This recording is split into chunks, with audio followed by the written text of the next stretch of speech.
নৈকস্য শিক্ষালয়ে সবাইকে স্বাগত। ছাত্রছাত্রীরা, আজ আমি তোমাদের এই পর্বে জানাবো বিশ্ববরেণ্য ছোট গল্পকার রবীন্দ্রনাথ ঠাকুরের লেখা ছুটি গল্পের উৎস, গল্পে উপস্থিত কিছু চরিত্র, গল্পটির বিষয়বস্তু ও ব্যাখ্যা। আমার এই ভিডিওটি যদি তোমরা প্রথম থেকে মন দিয়ে দেখো, তবে এই গল্পের উপর থেকে আসা সমস্ত প্রশ্নের উত্তর তোমরা খুব সহজেই লিখতে পারবে। প্রথমে বলে নিই, ছোট গল্প জিনিসটা কি। ছোট গল্প আসলে আকারে ছোট একটি গল্প, অর্থাৎ কাহিনীটি পাঠক খুব কম সময়ের মধ্যেই পড়ে ফেলতে পারে। এখানে কোনো উপদেশ থাকে না, আর পাঠকের মনের মধ্যে থেকে যায় এক অতৃপ্তি, অর্থাৎ গল্পটি শেষ হয়ে গেলেও পাঠকের মনে হবে তারপর কি হলো, অর্থাৎ মানসিক অতৃপ্তি। এবার আসি গল্পটির উৎসে। ছুটি গল্পটি বিশ্বকবি রবীন্দ্রনাথ ঠাকুরের লেখা গল্পগুচ্ছ নামক গল্পগ্রন্থের অন্তর্গত। এটি প্রকাশিত হয় 1299 বঙ্গাব্দে, অর্থাৎ 1892 খ্রিস্টাব্দে সাধনা পত্রিকায়। এবার আসি গল্পের চরিত্রে। গল্পে বিশেষ কিছু চরিত্র আছে। এদের মধ্যে প্রধান চরিত্র অর্থাৎ মূল চরিত্র ফটিক চক্রবর্তী। বয়স 13 বছর, অর্থাৎ শৈশবকে সবে মাত্র পেরিয়ে কৈশোরে পা রেখেছে সে। জানো তো, এই বয়সী ছেলে মেয়েদের বিশেষ কিছু বৈশিষ্ট্য আছে। এরা সাধারণত প্রাণচঞ্চল, একটু দুষ্টু প্রকৃতির হয়, সঙ্গে দুঃসাহসিকও বটে। এরা স্নেহ ভালোবাসার একটু বেশিই কাঙাল হয়ে পড়ে। এরা নিজের মনের নানান দুঃখ কথা সবার কাছে প্রকাশ করতে পারে না, অথচ চায় কেউ তাদের মনের দুঃখ কথা খুব সহজে বুঝে নিক। এছাড়া অন্যান্য চরিত্রগুলি হলো ফটিকের বিধবা মা, ফটিকের একমাত্র ভাই মাখনলাল, যে কিনা মায়ের বেশ বাধ্য ছেলে। এছাড়াও রয়েছেন বিশ্বম্ভরবাবু, ফটিকের মামা। তিনি অনেক দিন পশ্চিমে কাজ করতে গিয়েছিলেন। তাছাড়া রয়েছে বাঘা বাগদি। এছাড়াও ফটিকের মামি, তিনি একটু নিষ্ঠুর প্রকৃতির। এই গেল গল্পের বিশেষ কয়েকটি চরিত্র সম্পর্কে ধারণা। এবার শুনে নেওয়া যাক গল্পটির বিষয়বস্তু। প্রকৃতির কোলে বেড়ে ওঠা সহজ সরল প্রাণচঞ্চল বালক ফটিক। সে গ্রামের অন্যান্য বালকের সাথে একটি বড় শাল কাঠ গড়িয়ে নিয়ে যাওয়ার খেলায় মত্ত। তাদের এই খেলায় সামান্য বাধা সৃষ্টি করে তার ভাই মাখনলাল। একে তো কাঠটি বেশ বড়, তার উপর ভাই কাঠের ওপর গিয়ে বসে পড়ায় সেই কাঠ টানার কাজটি আরও একটু কঠিন হয়ে গেল। যাই হোক, ফটিক ও তার বন্ধুরা মিলে ঠিক করে তার ভাইকে সমেতই কাঠটি তারা টেনে নিয়ে যাবে। যেই না ছেলের দল সেই ভাইকে সমেত কাঠটি টানে, অমনি ভাই মাখনলাল দুম করে মাটিতে পড়ে যায়। মাখন সঙ্গে সঙ্গে কাঁদতে কাঁদতে মায়ের কাছে গিয়ে নালিশ জানাতে চায় দাদার নামে। এদিকে ফটিক নদীতে অর্ধ নিমজ্জিত একটি নৌকায় বসে কাশের গোড়া চিবোতে থাকে। এমন সময় কাঁচা গোপ ও পাকা চুলওয়ালা এক ভদ্রলোক ফটিকের কাছে চক্রবর্তীদের বাড়িটি কোন দিকে জানতে চাইলে ফটিক এমনভাবে ওই হোথা বলে যে তার কথায় বোঝাই গেল না ঠিক কোন দিক। যাই হোক, ভদ্রলোক অন্য লোকেদের সাহায্যে সে বাড়ির সন্ধান নিলেন। এদিকে মাখনলালের নালিশে ফটিকের মা বাঘা বাগদিকে দিয়ে ফটিককে বাড়ি নিয়ে যাওয়ার কাজ দেয়।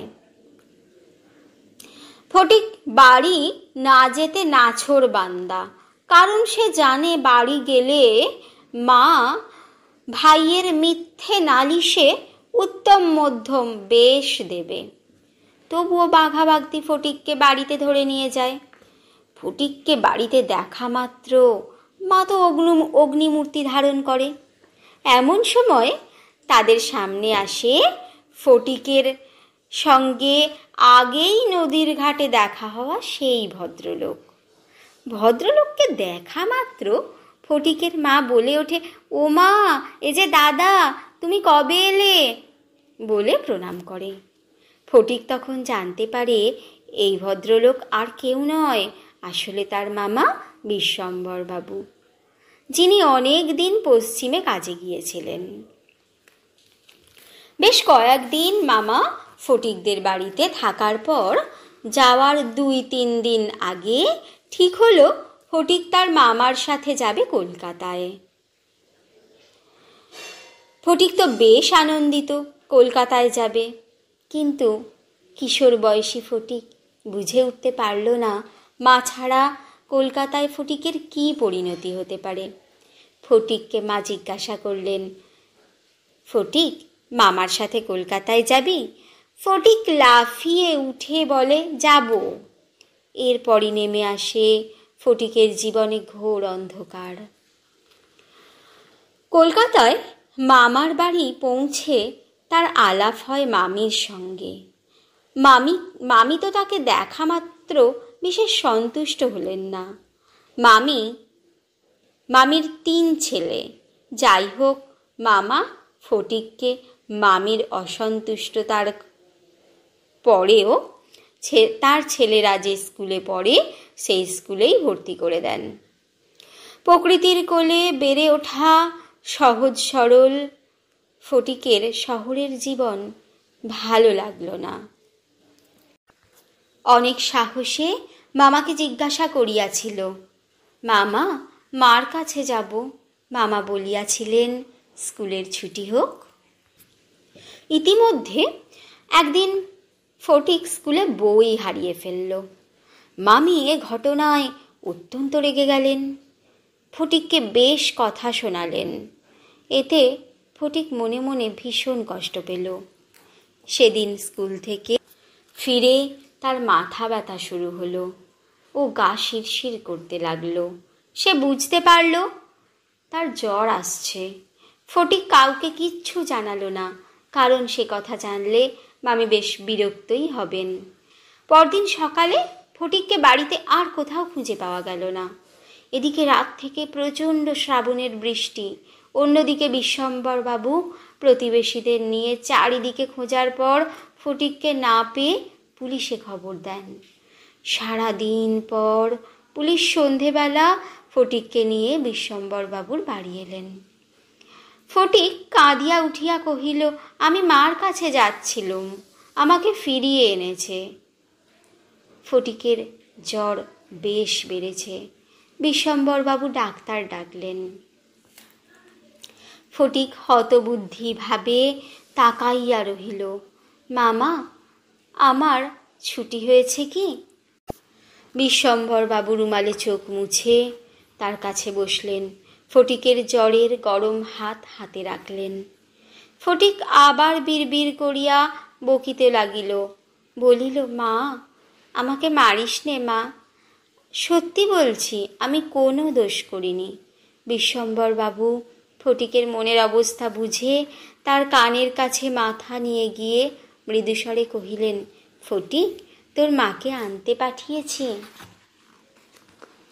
পরের দিন ডাক্তার জানিয়ে দিলেন ফটিকের অবস্থা খুব একটা ভালো নয়।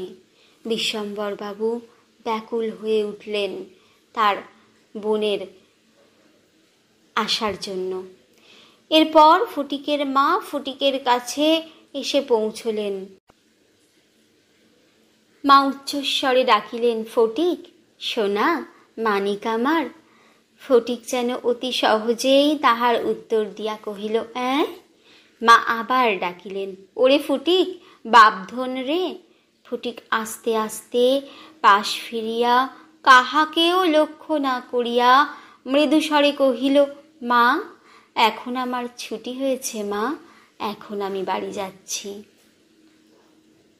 এখানেই ছুটি গল্পটি সমাপ্ত।